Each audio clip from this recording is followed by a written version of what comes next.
Everyone thinks AI companies are racing to make smarter models, but they're actually in a completely different competition that nobody's talking about. And by the end of this video, you're going to understand why speed might matter way more than raw intelligence right now. Let me set the scene. You've probably heard the headlines. OpenAI drops a new model. It's smarter than the last one. Google releases Gemini, claims it beats everything. Meta open sources Llama, and everyone loses their minds. But here's what's actually happening behind the scenes, and why the real battle is something else entirely. The speed race is about latency. That's just a fancy word for how fast your AI responds. Not how smart it is, how fast it thinks. Think about it from a user's perspective. You ask ChatGPT a question, and you want an answer in seconds, not minutes. You're using Claude in your browser, and if it takes 5 seconds to respond instead of 2, you're already getting frustrated. That's not a feature difference. That's an experience difference. And experience is what keeps people coming back. Here's where it gets interesting.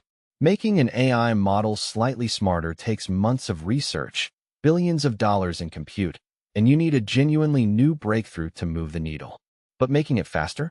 That's engineering. That's optimization. And you can iterate on it constantly. You can ship improvements every week. OpenAI knows this. They've been optimizing inference speed like crazy. When they released GPT-4 Turbo, one of the big wins nobody talked about was that it was faster than GPT-4. Not smarter in any measurable way, but snappier. And that matters because speed directly converts to usage. A user who gets a response in 2 seconds instead of 8 is a user who'll use your AI 10 times a day instead of once. Google gets it too. When they talk about Gemini, they brag about inference speed on their TPUs. They're not just building faster chips for fun. They're building faster chips because serving AI to billions of people means every millisecond of latency costs them money and users. But here's the really sneaky part. Speed is competitive in a way intelligence isn't. If you build a model that's 1% smarter, the difference is hard to measure, hard to feel, and honestly, most people won't notice. But if your model is twice as fast, people feel it immediately. They notice. They prefer it. They use it more. This is why you're seeing this weird thing happen where companies are releasing smaller models alongside their big ones.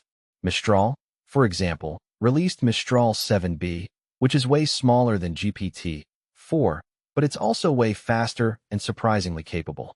Why would they do that if bigger is always better? Because they understand the speed game. A smaller model that runs in milliseconds on someone's laptop beats a massive model that needs a cloud connection every single time in real-world usage. The other thing happening is that companies are investing heavily in infrastructure and serving technology. NVIDIA's making new chips. Companies are building custom inference hardware, and everyone's obsessed with something called quantization, which is basically a fancy way of making models run faster by making them slightly less precise. And you know what? Most people don't even notice the difference, but they definitely notice the speed boost. Here's a concrete example. When you use ChatGPT on mobile versus on desktop, the mobile version feels slower sometimes. That's not because the model is different. It's because of latency, because of how the request travels, because of inference speed. And OpenAI's probably spending millions right now figuring out how to shave off those milliseconds. This matters for the future in a big way.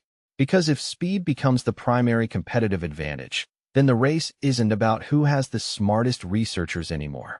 It's about who has the best engineers, the best infrastructure, and the most efficient systems.